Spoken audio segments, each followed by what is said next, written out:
little boy, you gave life, came here to bless your name.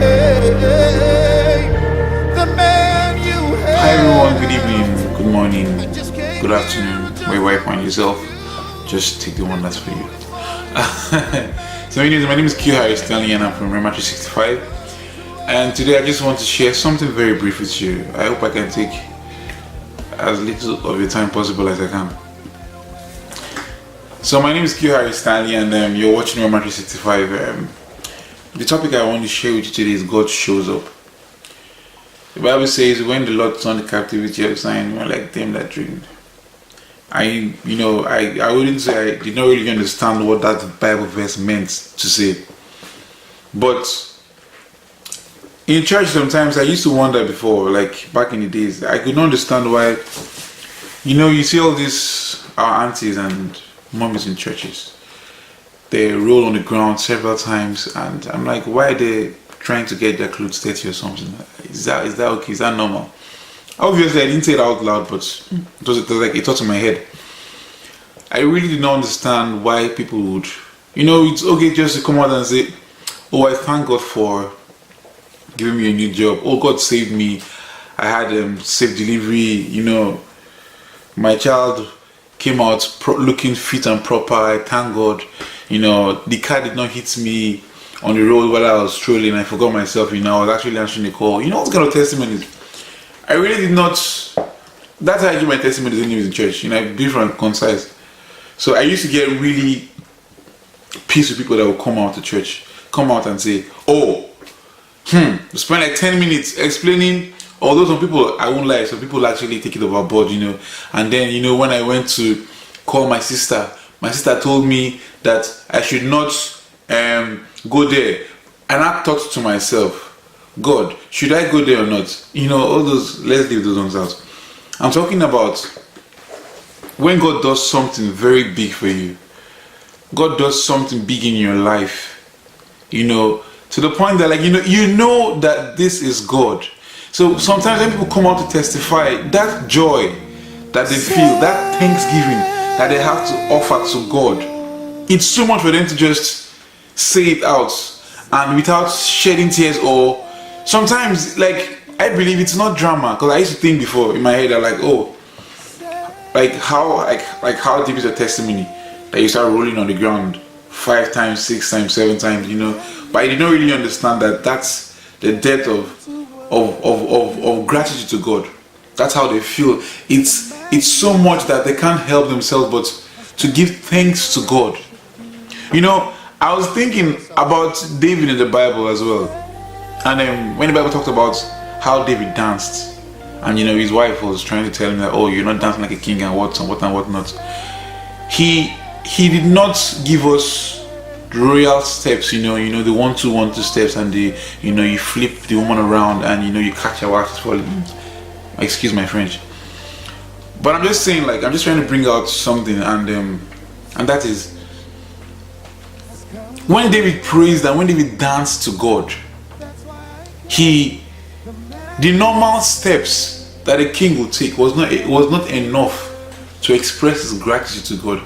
The amount, the way he wanted to praise God, he had to come out of his kingship. He had to bring himself out of that royal robe. You understand? To be able to give God the kind of praise that God deserves. You understand? The one that comes from your inside. I don't know about you, but sometimes in church here, I'm a good dancer, by the way. Anyways, let me just put that out there. To my belief, I think I dance very well. But put yourself in this position here. Yeah, sometimes that you're so excited.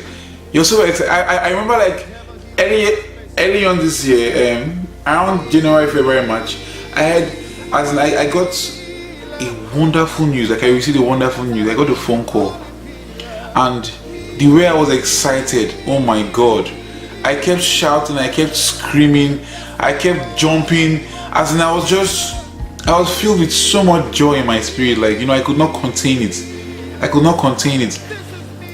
And that's the kind of joy that we experience when God does something so great in our lives. So I know you're probably asking me, you're probably saying to yourself, what's the moral of this message? What the Bible says, we overcame the devil by the words of our testimony and by the blood of the Lamb. I'll put the Bible verse there. So when you testify, you encourage someone else. When you testify, you bring it in the heart of someone to know. You make someone know that God is there with them still. You testifying makes someone, gives someone that upper edge that they need to come out from what they are going through as well. You understand? Several times I've been in church and I'm just chilling, and there's something pressing in my spirit that I need to talk about to someone, but I can't really talk about it to anyone because there's some things that are so personal to you, some things that you're going through that are very personal to you that you can't actually share it with someone else. But when you hear someone else testify of something similar to what you're going through and how they were able to come out, it puts some leverage in your steps. You understand? It makes you feel that, like, if God can do it for this person, that your case is not different. So I'm here to encourage you to testify in churches, within your friends, in your family. You never know who you're going to uplift. You never know whose spirit you're going to uplift. That's why I tell you this message, when God shows up. Because when God has blessed you to the point that you share with your fellow brother, you're encouraging them as well to be able to wait on the Lord and renew their strength. Wait on God and renew their strength. I hope I've been able to encourage someone to share their testimony. But I want you also to understand that when you share your testimony with people, they hear you and they're encouraged as well. That's the way to overcome the devil. Because you know why? The Bible says, by the blood of the Lamb and by the words of our testimonies. You can't fight a battle without words. The same way, the way you overcome the devil is that by testifying, someone else is encouraged, and that's the way to defeat the devil.